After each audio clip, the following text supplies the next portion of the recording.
30 years I've known this gentleman to my right, the skating and skills instructor for the Chicago Wolves, Kenny McCudden. We go back a long time, Kenny. I knew you're an avid golf collector, clubs and so on, but I cannot believe this assortment and variety of skates that you do have.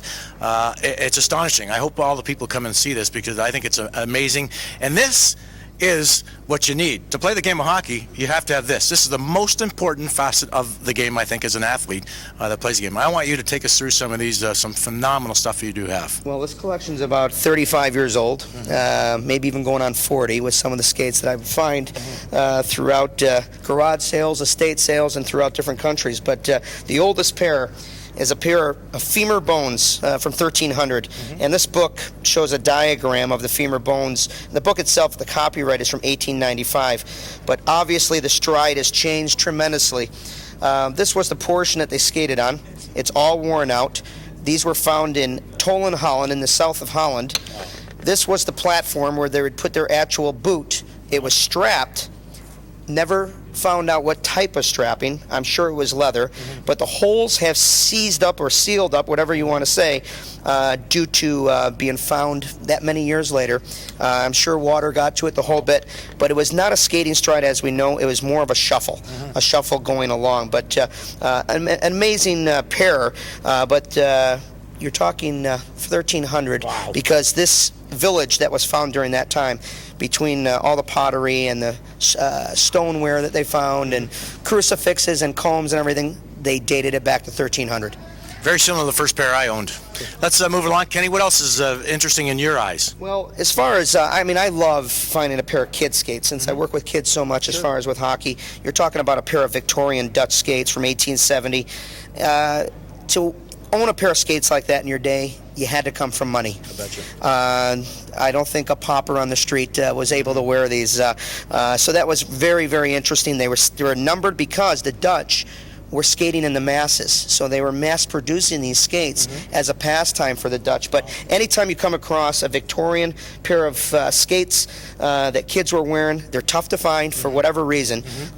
Maybe because many were not made beyond the adults, but they're fun to find. But adult skates, lady skates, kid skates, coming from countries from England, Holland, Germany, the U.S. and Canada is where my skates are coming from. Amazing. Move along here. Let's. What else is very intriguing maybe to the people in the boxes too that some of these skates have come in? Well, before we get to that, Billy, the English were terrific with manufacturing skates. They got into ornate type of designs, put brass plates on the front, brass plates on the back.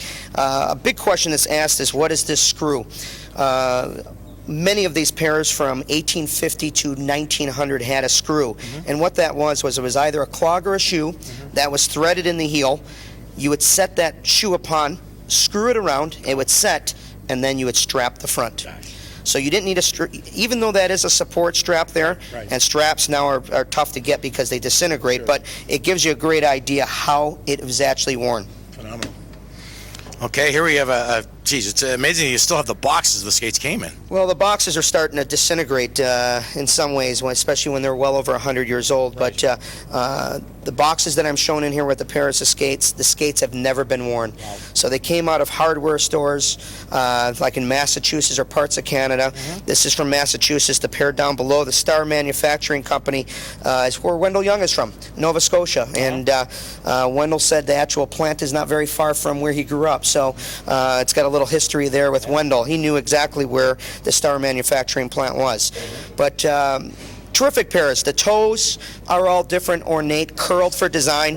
This was a pair that when we were in the Calder Cup finals in 04-05, I went hunting in downtown Philadelphia and I found this pair. I looked it up in a book, was able to research it, where they came from, and they were manufactured in Philadelphia. A picture like this along here shows you the actual setting of the boot, like I was talking about, how it sat down the screw and how you strapped it, and that's a little steel engraving from Holland from like about 1880. But the toes on the skates had changed dramatically because they were dangerous. They were actually there for design. And the women loved the curl toes because that was the time of the period, and it just showed that you came from some kind of maybe a rich background. But they did change because I'm sure people were getting hurt with the curl toe. But we don't have a lot of time. What else stands out maybe out of the display? You can see how they have come such a long way over the years. The leather itself, amazing, and the support. Well, a pair like this, I mean, you're talking from like 1900, 1910, to be able to find a skate really never skated on, the leather in perfect shape. I have to foam them to keep their form, but Sure. I enjoy finding pairs like this. I do have quite a few more at home.